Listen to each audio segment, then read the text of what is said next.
आपण मानक Sudarshan math class को स्वागत करुच्ची।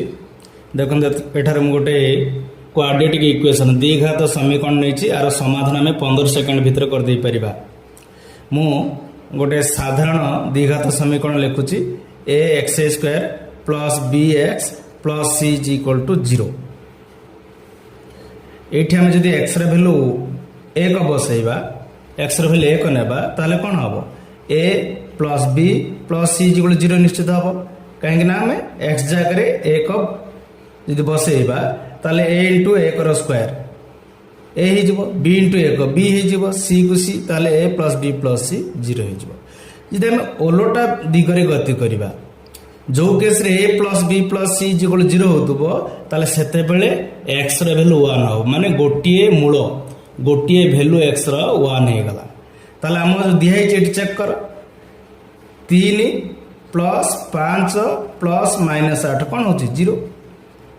एक्स स्क्वायर सहग एक्स सहग आउ स्थिरांक माने coefficients of x square x and constant term some is 0।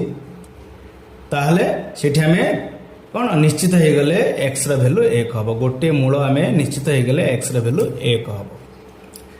अच्छा मूल मानकर गुणफल आम जो दुईटा मूल आल्फा गोटे बीटा हुए गुणफल फर्मूला कौन सी बाई ए किंतु ये गोटे मूल हो एक आल्फाटा 1 हो जाए ओबियसली कौन हम बीटाटा हम सी बाई ए ताले ये बीटार भैल्यू कौन है सीटा हूँ -8 एटा हूँ 3 -8/3 ताले मूल दुईटा है एक्स भैल्यू है 1 आउ गोटे है -8/3।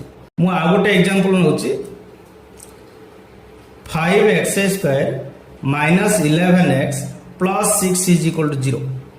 जदि आम चेक करवा 5 plus -11 plus 6 is equal to 0 है ताले ये निश्चित हो गले एक्स भैल्यू गोटे 1 हम आउ गोटे भैल्यू के हम सी बाई ए मीन्स कौन 6/5 ताले गोटे एक्स भैल्यू 1 हम आउ गोटे भैल्यू 6/5 हो मात्र 15 मिनट में बाहर कर दे पारे।